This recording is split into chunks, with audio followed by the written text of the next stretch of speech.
உங்கள் favourite TV ஷோக்களை இனி miss பண்ண தேவையில்லை. ஜீ5 இல் முற்றிலும் இலவசமாக காணுங்கள், இங்கேயும் எப்பொழுதும்.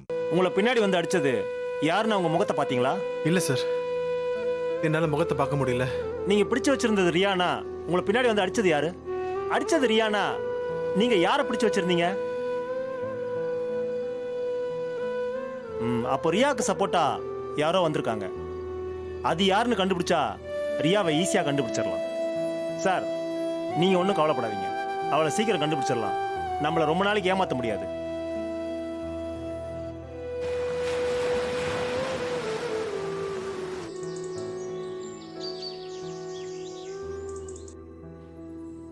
என்னம்மா, வெளியே கிளம்பிட்டியா? ஆமாப்பா, நான் தீபாவை பார்க்க போறேன். அவ அத்தைக்கு ரொம்ப சீரியஸா இருக்கான். என்னம்மா சொல்ற? சீரியஸா இருக்காங்களா? ஆமாப்பா, ஆண்டி உடம்புல இருந்த 3 புல்லட்டையும் ஆபரேஷன் மூலமா ரிமூவ் பண்ணிட்டாங்களாம். அதுக்கப்புறம் அவங்க ஹெல்த் கண்டிஷன் இன்னும் மோசமாயிடுச்சாம். கேட்கவே ரொம்ப கஷ்டமா இருக்குமா. நான் உடம்பு சரியில்லாம இருந்தப்ப வீடு தேடி வந்து நல்லா விசாரிச்சுட்டு போன நல்லவங்க அவங்க. அவங்கள ஏன் கடவுள் இப்படி சோதிக்கிறான்னு தெரியல. அதனால ஆண்டிக்கு இப்ப எக்மோ கருவி வச்சுட்டாங்களாம். அவங்க குடும்பமே ரொம்ப மன கஷ்டத்துல இருக்காங்கப்பா. இந்த நேரத்துல நான் போனா அவங்களுக்கு ஆறுதலா இருக்கும்னு தான்ப்பா போறேன். எக்மோ கருவி ட்ரீட்மெண்ட்டுங்கிறது டாக்டர்ஸ் கடைசியா செய்யற முயற்சியாச்சேம்மா. அந்த அளவுக்கு அவங்க உடம்பு கண்டிஷன் மோசமாயிடுச்சாமா. அம்மா, அந்த ட்ரீட்மெண்ட் எடுத்து பிழைச்சவங்க ரொம்ப கம்மி பேர் தான்மா. அந்த கடவுள் தான் அவங்கள காப்பாற்றணும். அவங்கள காப்பாத்த வெளிநாட்டு ட்ரீட்மெண்ட் தேவைப்பட்டாலும் அதை அரேஞ்ச் பண்ணி கொடுக்க நான் ரெடியா இருக்கேன்ப்பா. யூஎஸ்ல எனக்கு தெரிஞ்ச டாக்டர்ஸ் நிறைய பேர் இருக்காங்க. அத பத்தி தீபா கிட்டயும் போய் டிஸ்கஸ் பண்ணணும். நீ சொல்றதும் நல்ல விஷயம்தாம்மா. வெளிநாட்டு ட்ரீட்மெண்ட்னால அவ அத்தை பொழைச்சா எனக்கு ரொம்ப சந்தோஷம்மா. அந்த சந்தோஷத்துல எனக்கு சுயநலமும் இருக்கு. சுயநலமா? என்னப்பா சொல்றீங்க? ஆமாம்மா, அந்த அபிராமியம்மா நல்லபடியா குணமாயி வந்தா உனக்கு ஒரு மாப்பிள்ளை பார்த்து கல்யாணம் பண்ணி வைக்கிறதா சொன்னா இல்ல, அந்த சுயநலம் தாம்மா. இந்த மாதிரி நேரத்துல இப்படிலாம் பேசக்கூடாதுதாம்மா. இருந்தாலும் உன் கல்யாணத்துக்காக எனக்கு இப்படியெல்லாம் பேச தோணுதுமா. கவலைப்படாதீங்கப்பா, என் கல்யாணம் சீக்கிரமே நடக்கும். நீங்களும் சந்தோஷமா பாப்பீங்க. சரி, நீங்க ரெஸ்ட் எடுங்க, நான் போய் தீபாவை பார்த்துட்டு வரேன். சரிம்மா. அம்மா தாயே, என் அத்தைக்காக நான் அந்த சாமியார் சொன்ன பரிகாரத்தை செய்யலான்னு இருக்கேன். அந்த பரிகாரத்துல எனக்கு என்ன ஆனாலும் சரி, என் அத்தையை மட்டும் கைவிட்டுறாத. அவங்க நல்லபடியா உயிர் பொழைச்சு வரணும். அவங்க எனக்கு அம்மா மாதிரி. நானும் பரிகாரத்தை நல்லபடியா முடிச்சு வந்தா உனக்கு தீச்சட்டி எடுத்து கோயிலை சுத்தி வரேன் தாயே. புல்லட்ஸ் எல்லாம் எடுத்துட்டாங்கப்பா.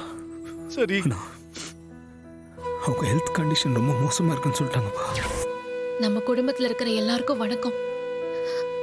இப்ப நான் எல்லார்கிட்டயும் ஒரு விஷயத்த ஷேர் பண்ணிக்க போறேன். முக்கியமா என் வீட்டுக்காரருக்கு இந்த விஷயம் தெரிஞ்சே ஆகணும். அத்தை இப்ப ரொம்ப சீரியஸ் கண்டிஷன்ல இருக்காங்க. நான் அவங்க உயிரை காப்பாத்துறதுக்காக ஒரு பரிகாரம் செய்ய போறேன். அந்த பரிகாரம் கொஞ்சம் ஆபத்தான பரிகாரம். அதுல நான் செத்து போகவும் வாய்ப்பு இருக்கு. அத்தைக்காக உயிர் போனா அது கூட எனக்கு சந்தோஷம்தான். அந்த பரிகாரம் என்னன்னா, சூரியன் உதயத்திலிருந்து அஸ்தமனம் வரைக்கும் ஆத்து தண்ணில மிதக்கிற மாதிரி ஒரு பரிகார பூஜையை பண்ண போறேன். இந்த பரிகாரத்துல அத்தையும் பொழைச்சு நானும் பொழைச்சு வந்தா எல்லாருக்குமே சந்தோஷம். அத்தை மட்டும் பொழைச்சு நான் இறந்துட்டேன்னா எனக்காக யாரும் வருத்தப்பட வேண்டாம், துக்கப்பட வேண்டாம். என்னை யாருமே தேடாதீங்க. இதுக்கு மத்தவங்க யாரும் பொறுப்பில்ல. இதுல என்ன நடந்தாலும் அதுக்கு நான் மட்டும்தான் பொறுப்பு.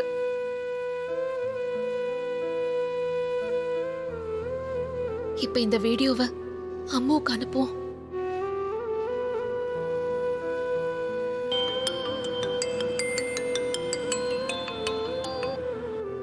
அம்மு, உனக்கு நான் ஒரு வீடியோ அனுப்பியிருக்கேன் பாரு.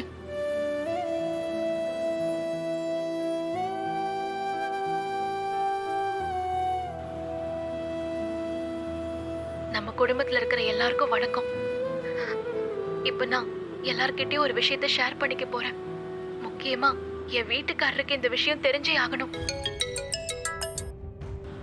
ஏ பைத்தியக்காரி, என்ன இப்படி ஒரு வீடியோவை எனக்கு அனுப்பியிருக்க? புத்தியோட தான் இதெல்லாம் செஞ்சுட்டு இருக்கியா?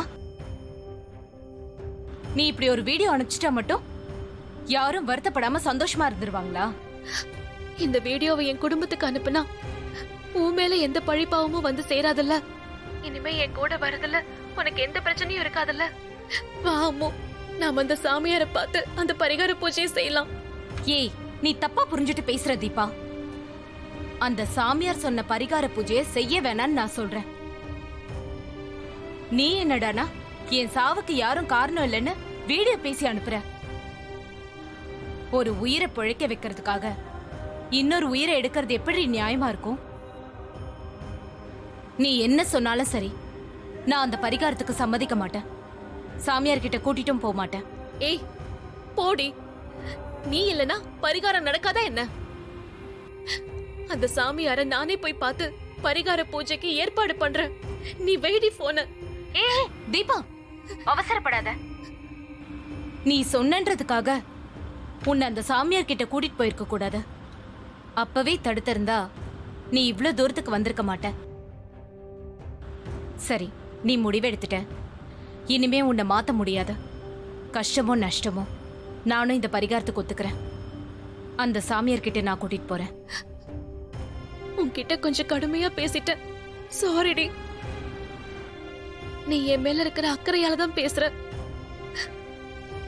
ஆனா அதை விட எனக்கு அத்தையோட உயிர் தான் முக்கியம். அதனால்தான் அப்படி பேசிட்டேன். நீ இப்ப செய்யற இந்த ஹெல்ப்ப நான் என்னைக்கும் மறக்க மாட்டேன். சரி, நான் அந்த சாமியார் கிட்ட பேசிட்டு எல்லா ஏற்பாடையும் செஞ்சுட்டு நான் உன்னை கூப்பிடுறேன். சரிடி.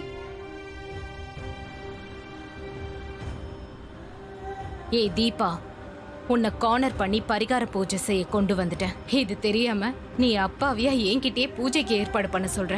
நினைச்சா சிரிப்பு தான் வருது. நீ ஆத்துல அடிச்சிட்டு போய் சாகிறதுக்கு என் அட்வான்ஸ் வாழ்த்துக்கள்.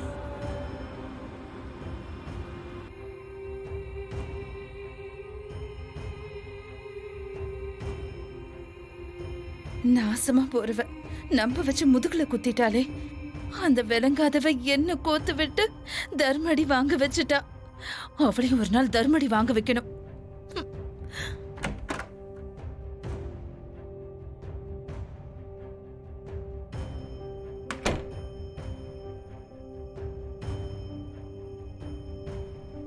இவளுக்கு தின்னுட்டு தின்னுட்டு தூங்குறதே வேலையா போச்சு. ஏய் ஐஸ்வர்யா, எழுந்துரு. ஏய் எந்திரின்றல சொல்லிக்கிட்டே இருக்க. எழுந்துரு. ரியா, என்ன ஒண்ணு பண்ணிடாத, என்ன விட்டுரு. என்ன ஒண்ணு பண்ணிடாத, என்ன விட்டுரு. என்ன விட்டுரு ரியா, என்ன விட்டுரு. என்ன ஒண்ணு பண்ணிடாத. ஜீ5 ஆப்பை டவுன்லோட் செய்து அனைத்து எபிசோடுகளையும் இலவசமாக பாருங்க.